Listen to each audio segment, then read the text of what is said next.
Good evening. Welcome to Interludes with Charlottesville Opera. For those of you who don't know me, I am Christina DeMarea, the General Director of Charlottesville Opera.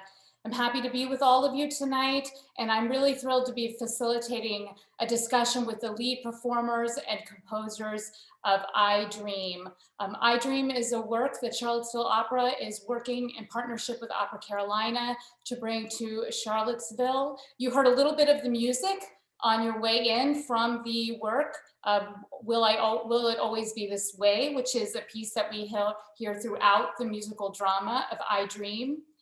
I Dream is focused on the last 36 hours of Dr. Martin Luther King's life, and it uses a series of flashbacks and imaginings to tell not only the story of Dr. King and the civil rights movement, but also the pivotal moments in Dr. King's life that shaped him into the iconic leader that he became. And I think it's particularly appropriate for us to be reflecting on Dr. King's leadership of this nation during Black History Month, which is really American history, but asks us to pause and really deeply consider the central role that the Black community has played in the evolution of our country and our continued evolution towards a more perfect union. So really thrilled to be with all of you tonight and to be having this conversation. I want to give special thanks to the Joseph and Robert Cornell Memorial Foundation for their extraordinary sponsorship of Charlottesville Opera, as well as Mrs. Tessa Ader for her support of our artists and our singers. I want to also remind you that you can put questions in the Q&A. We will try to answer those questions throughout the program as well as at the end of the program, and I encourage you to ask those questions. At this time, I would like to invite the extraordinary panelists that we have with us to join me on the screen. Composer Douglas Tappin, Derrick Davis, who plays Dr. King, and Alyson Cambridge, who plays Mrs. King in the production, and who you will see when they come to Charlottesville. Thank you all for being here. I think we should just start by having each of you perhaps just introduce yourself and talk about the role that you're playing. And all of you have incredibly impressive resumes and have done singing on Broadway and opera stages around the world. If you want to help our audience understand a little bit about who you are, that would be great. Alyson, why don't we start with you? Hello, everybody. First of all, thank you so much, Christina, for having us. And I'm thrilled to be joining the Charlottesville Opera patronage and fans in being a part of this discussion. And I'm so happy to be coming there to perform in I Dream. I will say I am the newest member of this cast. I actually have yet to perform on stage the role of Coretta, but I have been studying her immensely and the score, and I'm so excited to be a part of it and honored, really. A little bit of background about me. I've basically been a professional opera singer for the past 20 years all around the world. I also, though, in the past, I'd say 5-7 years, ventured into a lot of jazz repertoire. I released a jazz album in 2015, and I made my Broadway debut in 2018 in a fusion show that fuses rock and classical music together. So I've had quite a diverse career, and one of the things that I'm looking forward to most, I think, in this production is getting to utilize those sort of different vocal skill sets that I have, because this score really calls for that. So that's a little bit about me. Great. Derrick? Hey, everybody. I'm Derrick Davis. I play the role of the Reverend Dr. Martin Luther King Jr., known to me, in my mind, as just Martin. And I've been a part of the production for, what has it been, 4 years now? 5 years, something like that. 2020 makes the years a little bit strange in the brain. In my career, I trained in opera, but as soon as I graduated from the conservatory, I realized that my heart was leaning me toward musical theater a little bit more, and so I jumped into that world.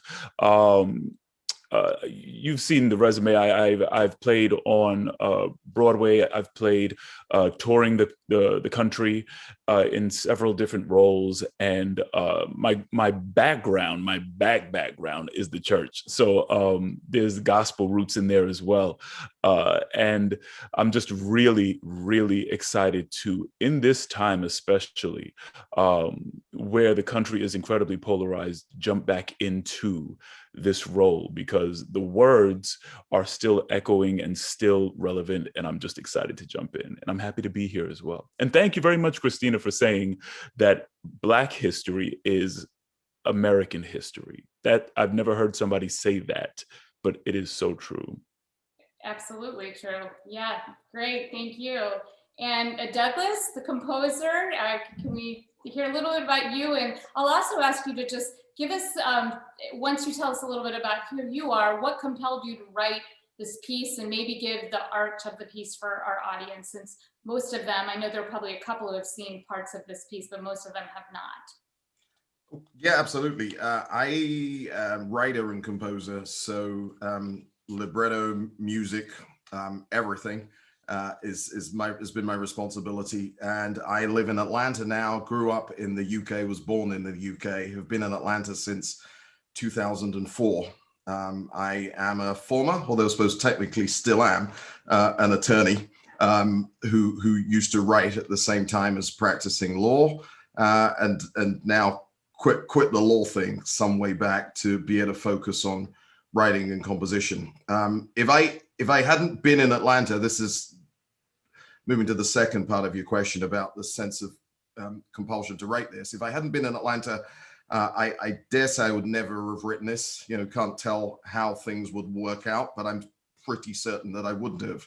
And it really was a sense of compulsion. I think in 1920, Puccini was writing to his librettist about the sense he had that Almighty God had touched him with his little finger and told him to write, and to be very specific, to avoid the symphonic, but to write theatrical things. I felt a very similar sense of compulsion to write this, and all the circumstances come together, finding myself in Atlanta, finding myself immersed in King culture and the history, really pointed me to a clear sense that I was here at that time to do this. And so that's why I started to write. Fantastic. So this is taking on quite a huge piece of American history, and it's such an iconic figure in American history. I wonder, not only it's a surmountable task in terms of writing the piece, but also Derrick playing the role of Dr. King. How do you prepare for that, and how do you feel about assuming such an iconic figure? It's a huge, huge responsibility. You know, I did, much like Alyson stated before, we do a ton of research to understand all the things that went through this person's life. But then once you've understood all of the historical elements that we know as historians, as Americans, as human beings that we can find, then there's the deeper dive that you have to find the human being that's behind all of that, and find the impulses and the things and the past that existed prior to his arriving on the scene, so to speak, that influence and affect and propel him into the decisions that he makes as a human being, as a reverend, as a doctor, as a civil rights leader, all of those things. So the pressure kind of comes off a little bit, because there's no way in the world that I could stand on the stage and people would look at me and be like, oh my God, that's Dr. King, because I don't look exactly like him, you know? But my endeavor is to find the heart of who he was, and find the passion that drove him to do what he did, and represent that authentically on stage. And hopefully that'll provoke people to, you know, question the way they think, question their motives, question how our country is and what they can do to further, you know, the movement of equality and equity. Mm-hmm. And it seems that one of the aspects of the work that really humanizes Dr. King and allows us to see him as a man and not just an icon is the relationship with Mrs. King. Yes. And I wonder, I posed a similar question to you, Alyson, about, you know, how you think about taking on that role. As you said, you haven't done it yet, but, you know, and I, you know what, I guess it's probably obvious what drew you to the role, but I guess a little bit of that too. What does it mean to you to be playing this role? I think it's a huge, as Derrick said, it's a huge responsibility. I think one of the first things that I realized when I was offered the part, and when I started just going through the score, was how much Douglas really tapped into the humanity and the relationship between the two of them, and how this was, and really brought to the forefront how much they were a team. And I think so often we think of just Dr. King, oh, and he had a wife, Mrs. King, and that's not the case. She was very much a trailblazer, a leader in her own right, on her own. And I've been revisiting her biography, and I actually wanted to read just this very first thing that's in the introduction, and I feel like says so much about who she is, and I feel like this comes out in the show eventually. She says, most people who have followed my career from afar, or even given me a second thought, knew me as Mrs. King, the wife of, the widow of, the mother of, the leader of. Makes me sound like the attachments that come with my vacuum cleaner. In one sense, I don't mind that at all. I'm proud to have been a wife, a single parent, and a leader, but I am more than a label. I am also Coretta. And I was just like, well, okay, you said that in paragraph 1. And, and I just, to me, just reading her own words, I know that that's going to infuse my interpretation when I am able to bring this role to the stage, for sure. Christina, interestingly, and Alyson, you touch on something, because I remember the part that of a reading in New York at the time when we were trying different bits and pieces. And I remember the point at which the characters ceased to be Dr. King and Mrs. King and really began to become Martin and Coretta.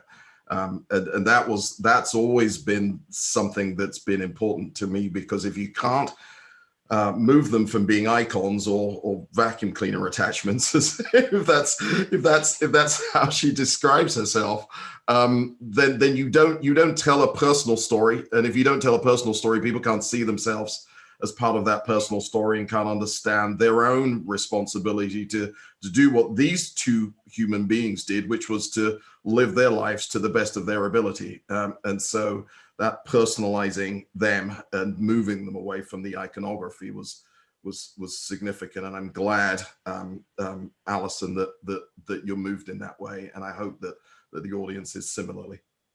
Absolutely, absolutely. And Douglas, one of the lines in the libretto that stuck out to me was where I think it's when Mrs. King says to Dr. King, "You're a leader, not a hero." I think that's a line from there. Even though he is an American hero to us, that's what she says to him. And I'm curious maybe a little bit about where you see the distinction for them. And then also, in addition to really bringing Mrs.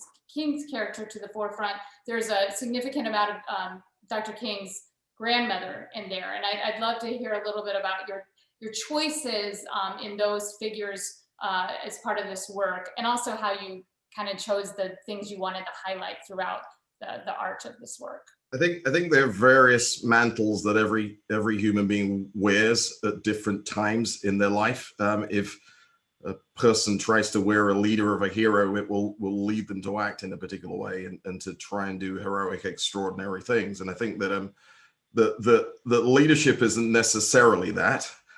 So there's that distinction, but also at about the same time, she reminds him that he's also her husband, and that whatever he's doing in the heroic mold, whatever he's doing in the leadership mold, there are consequences for him as a husband. And I think there's proximity in their lives to the newly born child that they then have. So he's also a father, which is just illustrative of that's immediately 4 tensions between those different things. And I think Dr. King recognized himself, and this is something that is worked out in the piece also through something that's described as magic, which is the individual gift that a person recognizes they have given to them, I would say, for a time, a place, a purpose.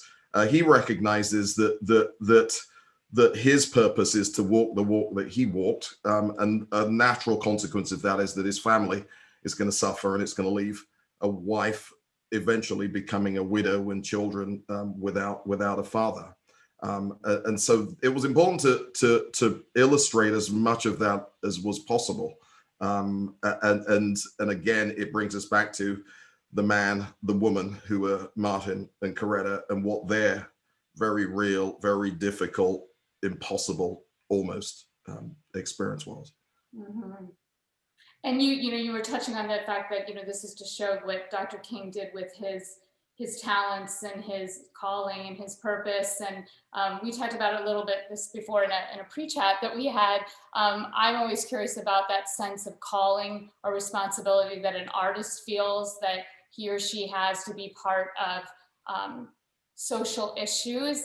Douglas, you said, what do you mean by that specifically? Do you mean social activism? And it's a really good question because we do define these things in so many ways. But I think, you all are in this show that asks people to think about Dr. King and what he's done. And we're also at a particular moment in time in our country. So there's no way that people go to this and don't reflect upon the social history where we are now. And I'm curious about this question to you as performers, and Alyson, I'll let you take this one first, since you've done some other things that are border on, social impact, doing the Sally Hemings Diaries up at Monticello here in Charlottesville. So you'll be returning to us.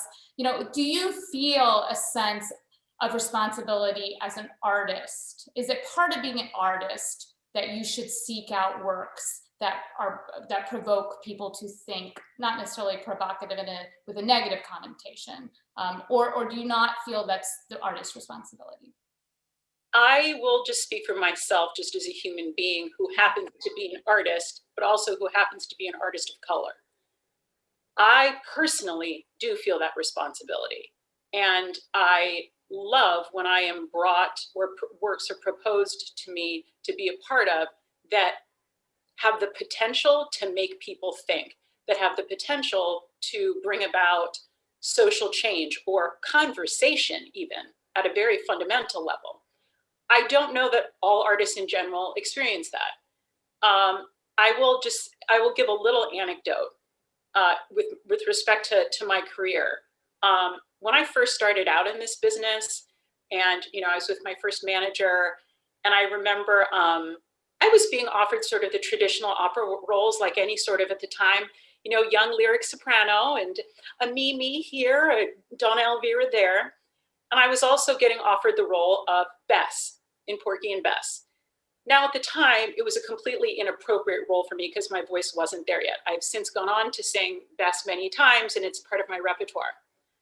But I was encouraged not to do it, not because for vocal reasons, but because I was told you will be typecast and you will be seen just as another Black soprano. And Alyson, you should use it to your advantage that when you're on that stage and we put a wig on you, we can't tell what race you are. Basically saying, we should use it to our advantage that you could pass. And that struck me so deeply. Again, this is somebody not realizing how offensive their words were, but I never forgot it. And so when I got to a point in my career when I knew that I could make the decisions and that I did not have to sort of just go and follow certain things, it's like, okay, I've been doing this now, 12, 15 years. I've established myself. So when projects like this come about, there is no fear in me to be like, oh, I'm going to be lumped into a taboo category that has been determined to be taboo by the very industry that you are in. And so you referenced Sally Hemings. It's interesting because had the pandemic not happened, I was slated this season, in one season, to portray Sally Hemings, Coretta Scott King, and Bess in Porgy and Bess. Oh, and Julie in Showboat. So that's 4 iconic, African-American characters. That never would have happened in one of my single opera seasons back in the day. And I just So to answer, that's a long-winded way of answering your question. The answer is yes, I feel that responsibility, and I'm so glad to have it and to have a platform now to be able to participate and be part of shows like this. Fantastic. Thank you for sharing that. I just want to ask one follow-up question to that. You say that it never would have happened. Do you mean, in what sense? Do you mean it never would have happened? Oh, the diversity of programming that exists now, okay. It simply wasn't there even 5 years ago. And so, I mean, just, I feel like certain companies are just afraid of it, afraid to tackle shows that deal with racial issues. And so, yeah, so in one opera season to be portraying 4 different iconic African-American characters, yeah, that just wouldn't have been an opportunity, you know, a few years ago. And Derrick, do you think there's an indication of some of the progress that Alyson is describing? And do you feel any sense of responsibility, whether it is as an artist or as a Black man? Just kind of a similar question. Yeah, both. I feel both responsibilities. I mean, I digress. I will speak for myself, Alyson. Thank you for saying that. But I don't know how I could not feel that responsibility as a Black man in this industry, in this world, in this country, in this day, you know? And it's so interesting to listen to other artists' stories and hear how parallel so many journeys are for artists of color. It's just mind-boggling a little bit. I just had a conversation last week with the young lady who played Elphaba, the only Black woman to play Elphaba, and her journey was parallel again to what we experienced. Anyway, I'll say, to echo what Alyson said, as a human being, I feel a responsibility because it's a fight that affects my life directly and affects those that go behind me and those that march to the side of me as well. And as an artist, I think it's important and vital to fight the fight and to stand in a position of someone who's pushing the cause forward in art. But one of the ways that I choose to do that is, and oddly enough, the way Alyson was saying, I had an agent who wasn't listening to what I was saying. I kept saying, please stop putting me in just for the roles that say Black.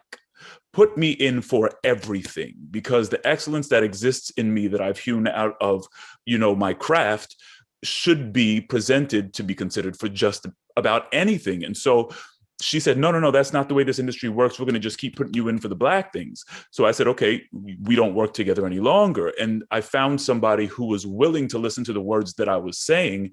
And from there, Billy Bigelow in Carousel on Broadway. From there, the Phantom of the Opera, the third person of color in the 35-year history of the show worldwide to ever step foot into that character. Like those moments that are showing and displaying Black excellence in positions that people don't expect it to be. Conversely, but also along the same lines, for shows like I Dream, it's a dream to be able to do something like this because we get to stand in the shoes of those that we stand on the shoulders of and tell that story from a perspective that no one else can understand. Truly, nobody else can understand, because unless you've walked the streets and have had people try to walk around you or lock their doors when you come close or trail you when you're in a store or pull you over and call you boy, or when you're playing the Phantom, you walk in the door and the security guard rubs his finger on your face and says, oh, I guess what they say is true. It doesn't come off. Unless you've had these experiences, you don't know what it's like to fight the fight, you know? And so to be able to stand in these shoes and fight this fight through art, it's of course I'm gonna do it. Yeah, wow. Thank you for sharing that. Amazing. Switching gears for a minute, Douglas, people have asked us, because we're Charlottesville Opera, but we also do musicals. And we've had people ask us who know that we're, you know, bringing this work to Charlottesville, is this an opera? Is this a musical? And I've read it's a blues opera, it's a musical drama. It clearly draws on many genres. I'm curious how you describe it, and what, if you could talk about the different genres that you employed throughout the composition. Sure. If I was arrogant and didn't care what people thought, I would probably call it a rhythm and blues opera, but I don't do that because that's problematic because people come with loaded expectations. It's a musical drama because naming something is not just about what you want to call it, it's about communicating something also. And I understand that in 2021, the term opera means something. And the genre rhythm and blues means something, and musical drama is not musical. It's something different than musical, and it's something different from opera. And so what you do by doing that and calling it musical drama, which is where I am and where we are, is that then you're challenging anyone to tell you what that means in a way that can be negative or limiting. And I don't believe there is anything that you can do that's that. What's in it? There are aspects of rhythm and blues. So there's spirituals, jazz, gospel. There's also opera, operatic bits. So there are pieces that might feel more musical, theatrical. I think when I set out to write, the palette as a writer was about everything that I could have on as a way of telling story. Same thing with music. And so choices about when something is spoken dialogue that isn't rhythmical, or something that is spoken dialogue that does rhyme, or something that's sung dialogue, or something that's probably more aria or is more recitative. Everything, and even switching between genres to do specific things. That there are times, for example, when it might feel more like big band, Duke Ellington jazz, because I'm trying to make a statement at that time that Black culture at the time of the scene called neighborhood was sophisticated. It wasn't ghetto, and so that was a deliberate choice there. There were times when I wanted to articulate something that would be more of a soul expression, so I had to tell story using music that would achieve that. There was no way that the instrumentation couldn't feature in a significant way things that are important to rhythm and blues, and so that's layered in there also. But coming back to where I started, musical drama is what it is, because critics want to do interesting things. They always want to put you in boxes. What's most important is what the world calls this in 100 years, because Porgy and Bess had its own struggles as to what the world wanted to call it when it was written and what they are okay to call it now. I don't want to get into any of those arguments, so I've landed on a term, and I'll have the conversation with anybody that wants to have it as to what it actually means, because I'm sure people will hem it in and take their own views as well. But I want to be as broad and embracing of many different approaches to storytelling in the same piece. Mm-hmm. There does seem to be a lot of attention on definitions. I was Opera America does these on the road panels with different companies, and one of the questions they asked myself and another company, Victory Hall, which is another wonderful opera company in Charlottesville, they asked, each of us what our definitions of opera were, and we had slightly different definitions, but that drive to want to define something seems to be, we all want to put it in a box, when I think it's very difficult to put music and the evolution of different forms in a box. But you're right, people bring expectations to whatever label. Absolutely, and one approach here could be, as I said, back to the arrogant style, is I'm going to call it what I want, and I defy anybody to tell me why it's not that. That's an approach. I'm not taking that approach, because boxing things in has elements of injustice about it, right? Because it's someone saying that I'm the gatekeeper. I'm telling you what it means to come in, whether it's a country club, whether it's a golf club, whether it's golf, or whether it's Formula One racing, or whether it's tennis. I'm the one that tells you that you can't come in because you look this way and you don't meet my rules and regulations and principles. And one answer is I don't care. But that's challenging something in a way that I don't really feel is helpful here, because I don't want people to miss what the story is because of controversy. I'm not that type of person. at this present time. Ask me in a few years, I might give you a different answer. I have a feeling that by giving it sort of a broader term, musical drama, I actually think it's interesting because I think it will invite more conversation, because I think people are just going to kind of go in with an open mind and might walk out being like, well, that kind of felt like a rhythm and blues opera. That kind of felt like jazz meets opera. And so people will start, I think, probably to further define it on their own, which is actually pretty cool, I think. And it just shows that, opera houses and theaters can present a wide range of music and musical genres that all sort of fit under an opera hub. Which is wonderful, right? It's wonderful. Yes, exactly. And you're, and I'm sorry, I'm going to forget the name, that what you're doing on Broadway, where they put the Broadway musical with the kind of rock. Talk a little bit about that juxtaposition of forms that you're involved in. Yes.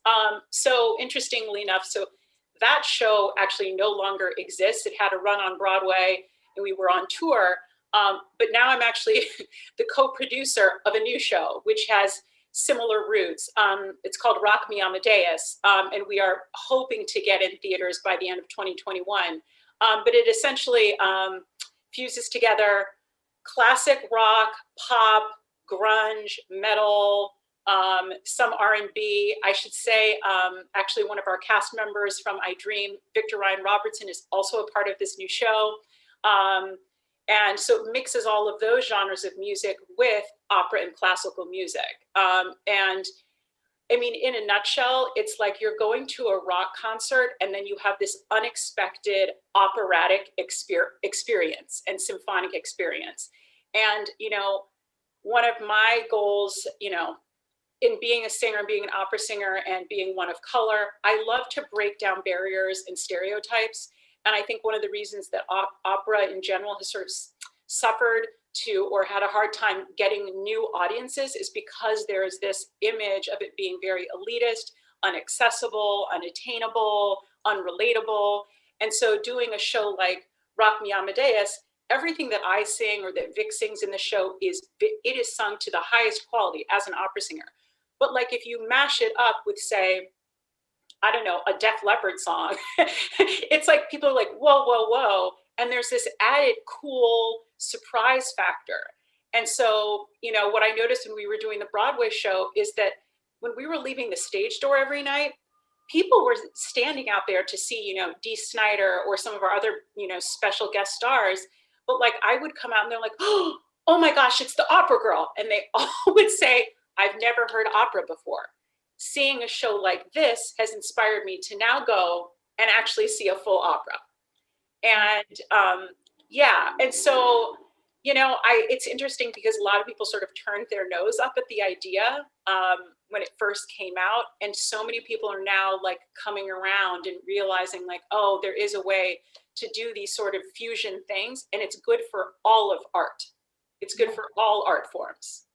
Yeah, absolutely. Yeah. So with all of these different musical genres that you're doing, and then also that are employed in I Dream, Derrick, how do you does it take a different vocal preparation for a show like this versus just a straightforward opera or straightforward musical?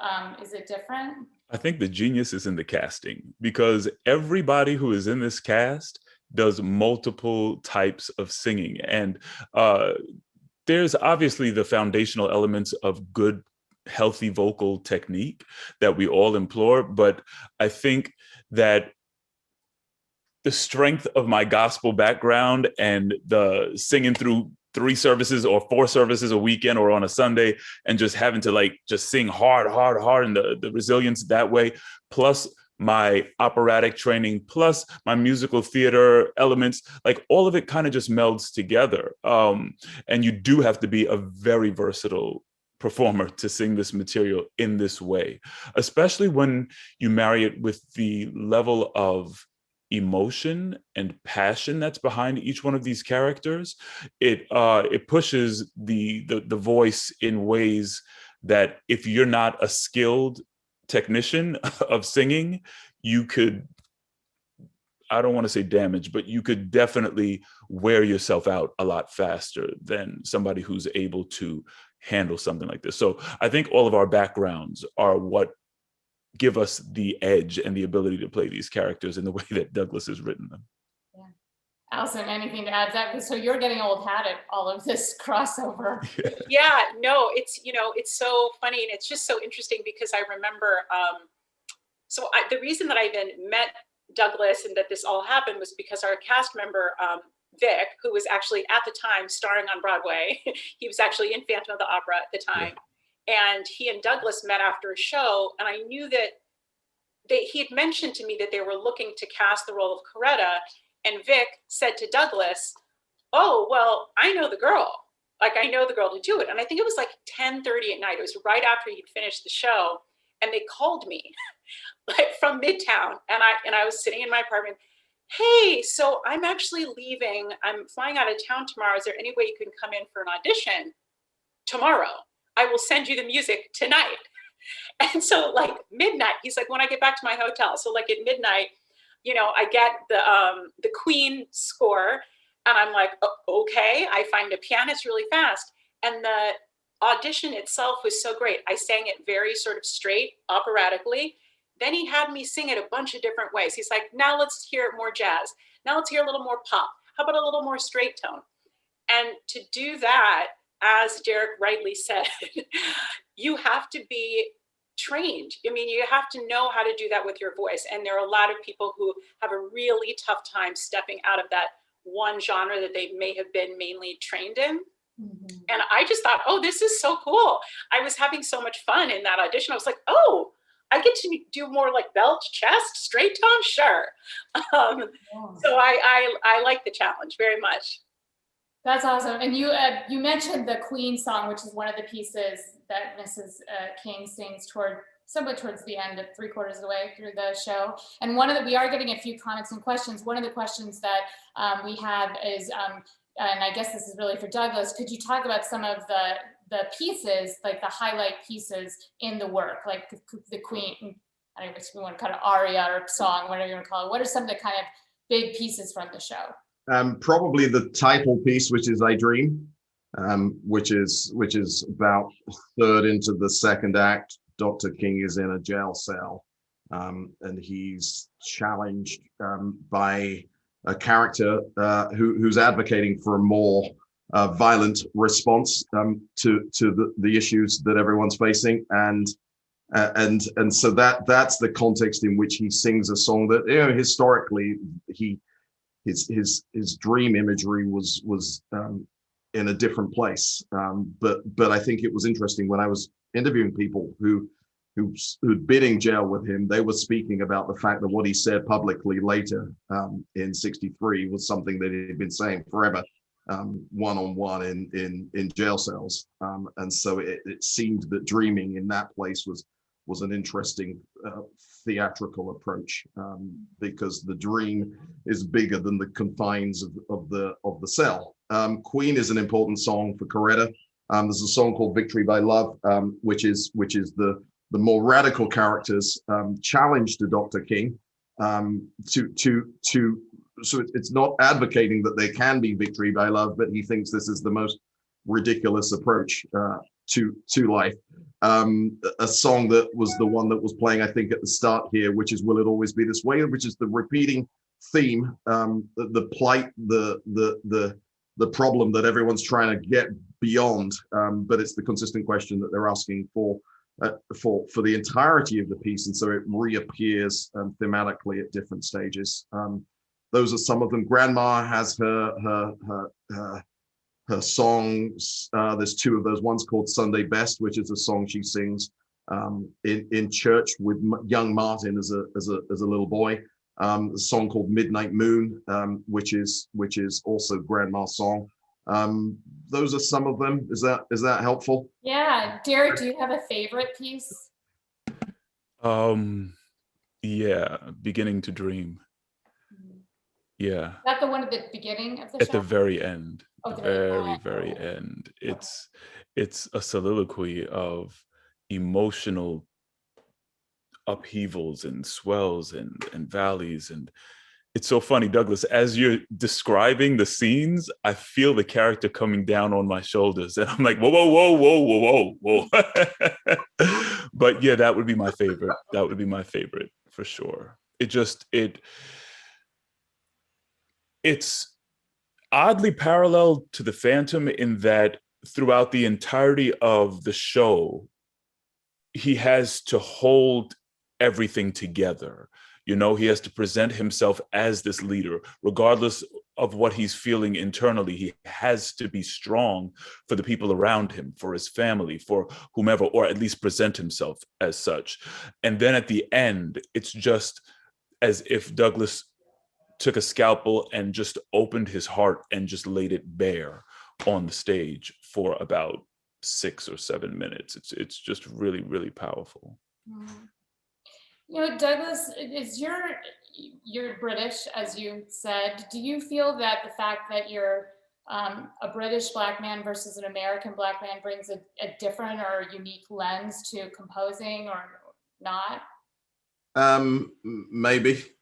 I would say that the Black aspect of that means, as Derrick was alluding to earlier, there's commonality in experience. It doesn't matter where in the world you're Black, even in Africa. It just really doesn't matter. There's always injustice, there's always oppression, there's always issues because of that. And so being Black and British was definitely meant that there are significant parts of this story, of the experience that I get. And from growing up in the UK, my parents' own stories of traveling through the southern United States in the late 40s, early 50s on the way to the UK.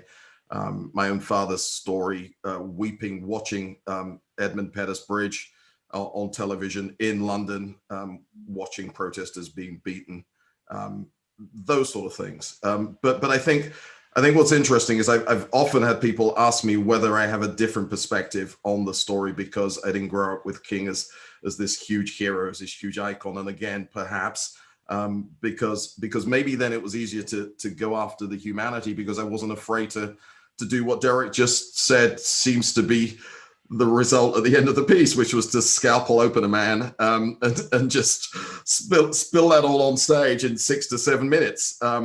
Because there were people I remember in the early stages of this who were saying, do you realize what you're doing there? And I'm like, oh, just trying to tell a story here. And would you realize whose story it is you're trying to tell? And then so particularly when the proximity to the family and Atlanta and you know, when this was first performed a while ago in Atlanta, Dr. King's sister was in the room, Andrew Young was in the room, Bernice King was in the room, the late Joseph Lowry was in the room, and in fact, they were all sitting in the row behind me.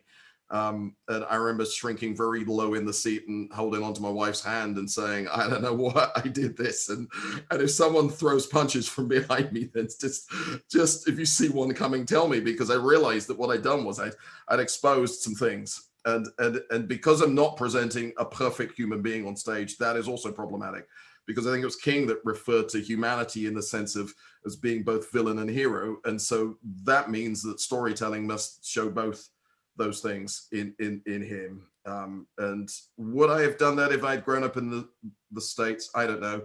And there was always the challenge of being tremendously respectful about him and the history and what he achieved. And so I don't know where that came from, because there's been I've had conversations with there've been more theatrical folks, not opera folks, who've tried to have me push it to a point for the purposes of entertainment, which means that the thing that Derrick was describing, you go further, you put ugly things on stage for sensationalism, to trash a man's history for ticket purposes, to fill theaters.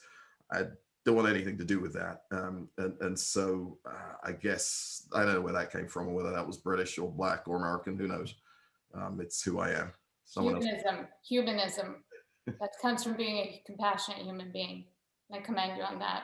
I was just about to say that. I think that's one of the beautiful things about about this, and I think in telling the story of any sort of iconic figure, is to show all sides of them and to demystify them.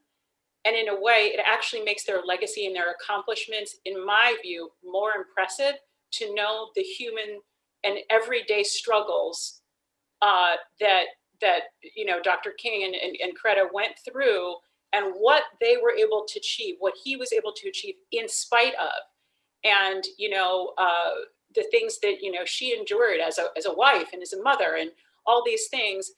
But here we are. They still have this incredible legacy, and so I think it is important to tell all parts of the story and the human quality, the human story.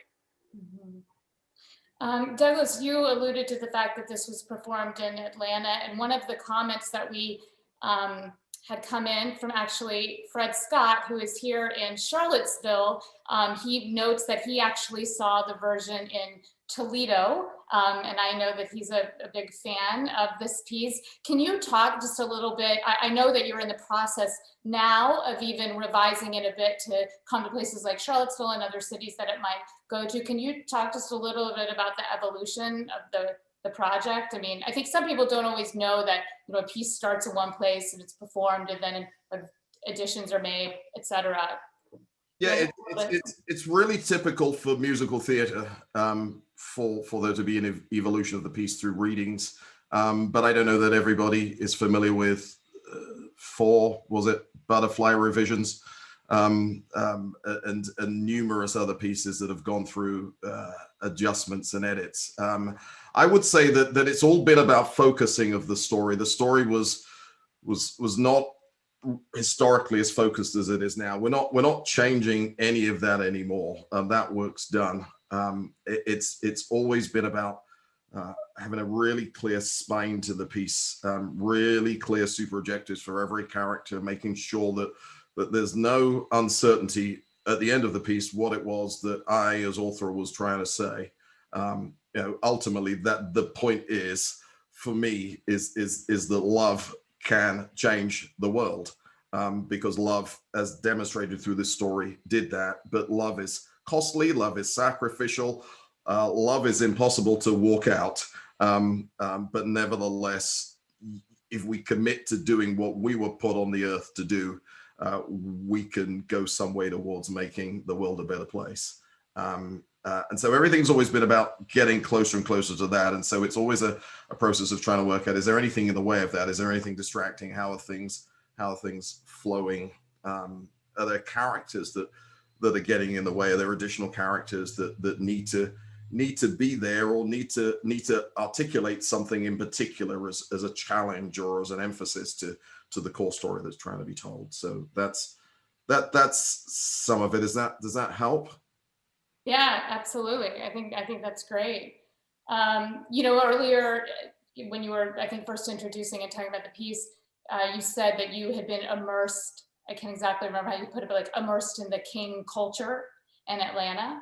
And here in Charlottesville, we are very immersed in the origins of this country and the Thomas Jefferson history. And I'm curious, and maybe you don't have thoughts on this, and that's fine, but if there is anything significant or meaningful to any of you about bringing a work like I Dream, the story of Dr. King who uses Thomas Jefferson's words in his speeches, they appear in this libretto. What does it mean to bring this story to in the home of the legacy of Thomas Jefferson? Do you all feel that? It's important. It's really important, because recent Charlottesville history is also troublesome, right? And so I think that the weird thing is, though, it's almost impossible to go anywhere in the United States without some memory of something terrible. You go to Memphis, Dr. King was assassinated there. You go to Birmingham, there was a bombing at a Baptist church. You go to, I don't know, Minneapolis, George Floyd. You go to was it Louisville for Breonna Taylor? You go everywhere. You go to Washington D.C. a few weeks ago. You go to Charleston. Everywhere, it's almost everywhere. There's sadly some history that is real, And so, right back to where you started by asking us about the role of artists and what art is. I believe it's important to go to as many of those places as you can with pieces, and to hold up the mirror that is a piece of art for humanity to see itself. That's my sense of the purpose of writing of this piece. It's that you can see yourself, if you can see the good in you, if you can see the good in others, if you can see the horrible things in you and in others also, but more importantly in yourself, then there's a possibility of changing because of that. And so my hope is that we get to go to many cities and hold that mirror up to those communities and to help conversations in those communities. But it's hugely significant that Charlottesville and Charlottesville Opera are saying that we want to do this now, and we want to do this now because of the long history, but also the recent history. I mean, I concur with everything that Douglas has said, and I can speak very specifically to Charlottesville, and having previously performed such a historically Charlottesville-centered historical work there, I think it was 2 summers ago. When I did the Diary of Sally Hemings, and the summer previous to that, with Victory Hall Opera, it was called Monticello Overheard, and we were singing in Monticello, and a part of that work was me singing excerpts from the Diary of Sally Hemings in the very rooms where she stood.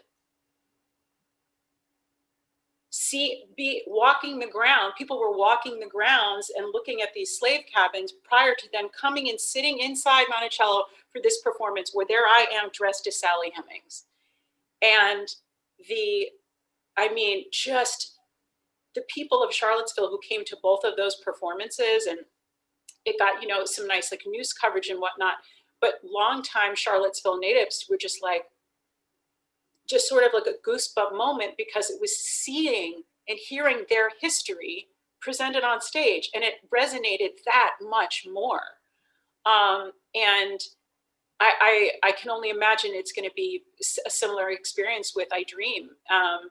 And I do think it is holding up that mirror. And sometimes it's uncomfortable for people, especially if you've been living in a city and you've been a part of society maybe where you've been able to turn a blind eye.